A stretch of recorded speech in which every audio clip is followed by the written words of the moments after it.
नमस्कार, मैं अभिषेक और आप देख रहे हैं ऑडिक परफ्यूम गैलरी का यूट्यूब चैनल।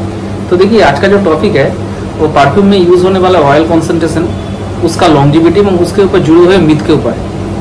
तो आज देखिए, हम ये बात तो सभी को मालूम है कि परफ्यूम में ऑयल कॉन्सेंट्रेशन के ऊपर परफ्यूम का कुछ इस तरीके से डिवाइडेशन होता है।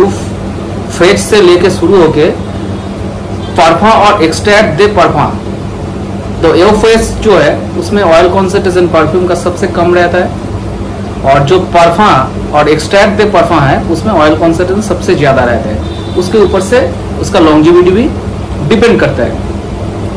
अब देखिए, ये तो एक बेसिक सा चीज़ है, ये आप सबको ही आपको हमको सबको मालूम है। लेकिन परफ्यूम का जो केमिस्ट है, परफ्यूम जैसे फ्रेंच परफ्यूमरी काम करते हैं, सिर्फ ऑयल कॉन्सेंट्रेशन के ऊपर ये डिपेंडेंट नहीं है।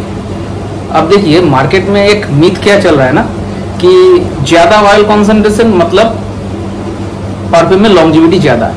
देखिए, ये बिल्कुल एक मिथ है। तो मेरे दोस्त, परफ्यूम में ऑयल कॉन्सेंट्रेशन ज़्यादा बढ़ाने से परफ्यूम में लॉन्जिविटी ज़्यादा आ जाएगा, ये बिल्कुल एक मिथ है। तो सिर्फ ऑयल कॉन्सेंट्रेशन के ऊपर परफ्यूम का लॉन्जिविटी डिपेंडेंट नहीं है। पर देखिए, परफ्यूम जो है एक आर्ट और साइंस का एक ब्यूटीफुल बैलेंस है। तो इसमें सिर्फ ऑयल कॉन्सेंट्रेशन ज़्यादा दे देने से परफ्यूम में लॉन्जिविटी आएगा, ये बिल्कुल पॉसिबल नहीं है। इसके लिए सबसे पहले जो चीज़ ज़रूरत है, तो सही अरोमा केमिकल का चुनाव किया गया हो तो आपका परफ्यूम में टॉप, मिड एंड बेस में एक प्रॉपर डीएनए स्ट्रक्चर ठीक से खड़ा होगा। मतलब आप इससे पहले वीडियो का आप देख लीजिएगा, उसमें मैंने बताया था कि परफ्यूम में टॉप नोट का क्या काम है। टॉप नोट का काम है डिफ्यूजन। उसमें मिड नोट का क्या काम है? मिड नोट का काम है प्रोजेक्शन, और बेस नोट का काम है आपका परफ्यूम में ठहराव।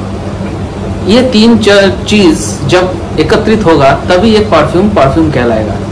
इसके लिए आपको अगर सही एरोमा केमिकल का चुनाव नहीं किया गया हो तो कभी भी आपको ऑयल कंडीशन जितना भी ज्यादा कर लीजिए, उसमें कभी भी लॉन्जिविटी नहीं आएगा। तो एक एग्जांपल से हम समझते हैं। देखिए, ये जो चीज है इसको हम बोलते हैं सेलेस्टोलाइट। देखिए, ये एक IFF का प्रोडक्ट है, और ये है गैलेक्सोलाइट 50, ये भी एक IFF का प्रोडक्ट है। अब इसका क्या काम है? देखिए, ये जो सेलेस्टोलाइट है, ये एक, इसको अगर हम स्निप करेंगे, ये clean, sweet, fresh, musky character देता है परफ्यूम में, और उसके साथ एनिमलिक टच भी रहता है। और ये है गैलेक्सोलाइट, ये भी IFF का ही प्रोडक्ट है। तो इसको अगर स्निप करेंगे, देखिए, ये भी एक क्लीन, स्वीट मास्क है, ठीक है। तो अभी ये भी मास्क है सेलेस्टोलाइट, ये भी मास्क है गैलेक्सोलाइट 50। अब देखिए, इनका काम क्या है? मास्क का काम है परफ्यूम में ठहराव लाना, ठीक है। अभी तक तो ठीक ही है। तो इसमें क्या दिक्कत है? अब दिक्कत क्या है? देखिए, ये जो सेलेस्टोलाइट है इसका प्राइस है, ये IFF का प्रोडक्ट है, रियल सेलेस्टोलाइट। ये देखिए, एक पाउडर, ये पाउडर एरोमा केमिकल है। इसका प्राइस है 50,000 किलो, और ये गैलेक्सोलाइट 50 जो है ये भी IFF का प्रोडक्ट है, इसका प्राइस है 6,000 रुपया किलो। तो आप अभी समझिए, किसी अगर परफ्यूम में हम मास्क मतलब सेलेस्टोलाइट यूज करेंगे, और किसी परफ्यूम में हम मास्क के तरफ गैलेक्सोलाइट को यूज करेंगे, तो आपको क्या लगता है कि ये जो ठहराव वाला चीज, ये कभी भी गैलेक्सोलाइट, अब कितना भी कॉन्सेंट्रेशन कर लीजिए, 30% तक इसको बढ़ा लीजिए, तो तब भी ये आपका वो ठहराव दे पाएगा जो सेलेस्टोलाइट दे पाएगा? कभी भी नहीं। ये एक पॉइंट हुआ। दूसरा जो है, सही एरोमा केमिकल का चुनाव के बाद भी आपको और एक चीज में ध्यान रखना होगा कि उसका प्रॉपर एक तो और एक जो चीज़ हम बताना चाहते हैं, एरोमा केमिकल के सही चुनाव के बाद भी और एक चीज़ आपको ध्यान रखना होगा कि जो आप एरोमा केमिकल खरीद रहे हो वो एक लेजिट सोर्स से होना चाहिए, मतलब एक ऑथेंटिक सोर्स से होना चाहिए। इसका मतलब क्या है, देखिए ये जो सेलेस्टोलाइट है ये मार्केट में 15,000 रुपये का किलो भी मिलता है, लेकिन ये एक IFF का प्रोडक्ट है, ये 50,000 रुपये किलो है। और ये जो गैलेक्सोलाइट है 50, आप इसको मार्केट में मान के चले 1300-1500 रुपये किलो में भी मिल जाएगा, लेकिन ये एक ऑथेंटिक IFF का ही प्रोडक्ट है। तो ये चीज़ को भी आपको ध्यान रखना होगा कि एरोमा केमिकल का एक ऑथेंटिक और एक लेजिट सोर्स भी होना चाहिए। जैसे एरोमा केमिकल का सही चुनाव की जरूरत है, वैसे उसका एक लेजिट और ऑथेंटिक सोर्स भी होना चाहिए। अब देखिए, अब हम परफ्यूम में अगर ऑयल कंसंट्रेशन बढ़ा देंगे तो क्या क्या दिक्कतें आएगा। फर्स्ट जो दिक्कतें आएगा, ज़्यादा ऑयल कंसंट्रेशन अगर परफ्यूम में हो जाता है तो वो एक क्या होता है ना, ऑयल।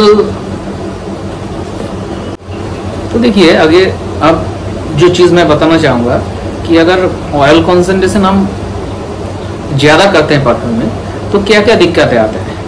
पहले तो देखिए, अगर ऑयल कंसंट्रेशन ज़्यादा है परफ्यूम में तो आपको स्किन में थोड़ा हेवी फील होगा, ठीक है, वो थोड़ा स्टिकी फील होगा। दूसरा जो चीज़ है, ये इम्पोर्टेंट चीज़ है, आप एक परफ्यूम का थीम अगर हम सोचते हैं कि अगर वो परफ्यूम मान के चलिए एक एरोमेटिक ग्रीन फ्रेश से शुरू होके उसका मिड में मान के चलिए एक डेलिकेट फ्लोरल के तरह मिड में आएगा, फिर उसके बाद वो अर्दीनेस और के सीडा रूट में वो ख़त्म होगा। अब ये एक परफ्यूम का थीम मैं बताया कि वो शुरू होगा एरोमेटिक फ्रेश ग्रीन नोट से स्टार्ट होके वो मिड में आएगा एक डेलिकेट फ्लोरल में, और वो ख़त्म होगा एक ब्यूटीफुल आर्दी सीडा रूट के नोट में जाके। अब आप सोचिए, अब ये थीम में अगर हम ऑयल कॉन्सेंट्रेशन इसको 30% तक कर देंगे तो दिक्कतें क्या आएगा। सबसे पहले जो चीज़ दिक्कत आएगा, कुछ जो नोट होता है ना, आप अगर उसको ऑयल कॉन्सेंट्रेशन ज़्यादा कर दोगे तो वो म्यूट हो जाएगा।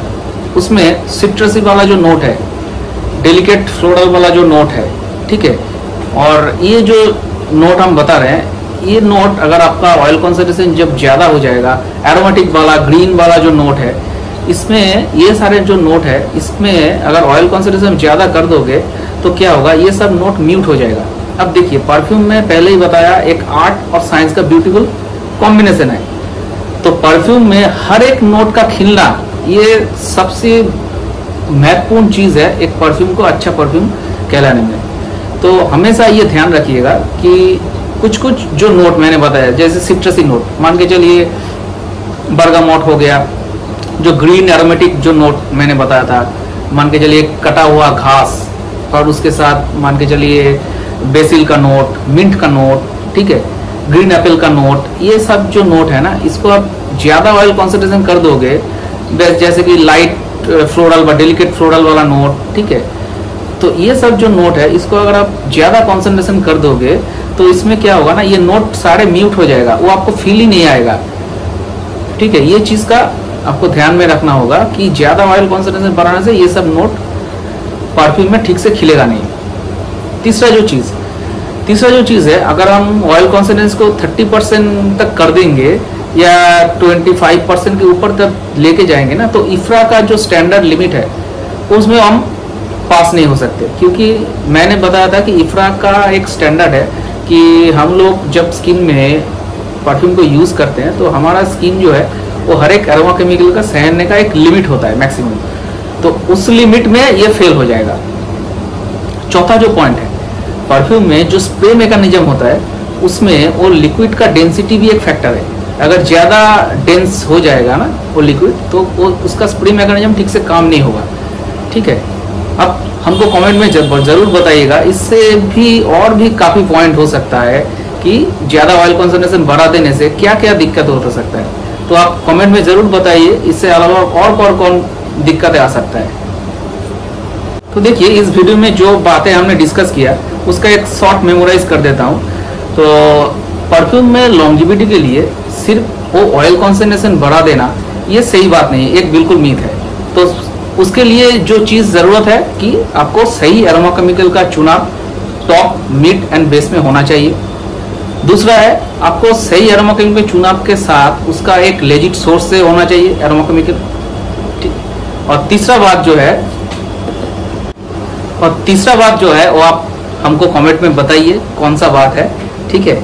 और देखिए मेरा मानना है कि अगर परफ्यूम में ऑयल कॉन्सेंट्रेशन 15 से लेके 20% तक अगर सही एरोमा केमिकल का चुनाव करके किया गया हो तो वो परफ्यूम अच्छा परफ्यूम कहलाएगा। उसमें आपको डिफ्यूजन भी आएगा, उसमें आपको प्रोजेक्शन भी आएगा, उसमें आपको ठहराव भी आएगा, बशर्ते आपका वो एरोमा केमिकल का सही चुनाव और सही और ऑथेंटिक सोर्स होना चाहिए। तो ऐसे ही और भी जानकारी वीडियो के लिए आप ऑडिक के साथ जुड़े रहिए, कमेंट करिए, लाइक करिए, सब्सक्राइब करिए। आपका कमेंट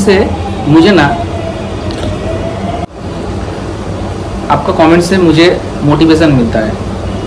आप ऐसे ही कमेंट करने से मुझे कॉन्फिडेंस भी मिलता है और भी अच्छा इंफॉर्मेटिव वीडियो आपके लिए लाने के लिए। थैंक्स इतने समय तक मेरे साथ जुड़े रहने के लिए।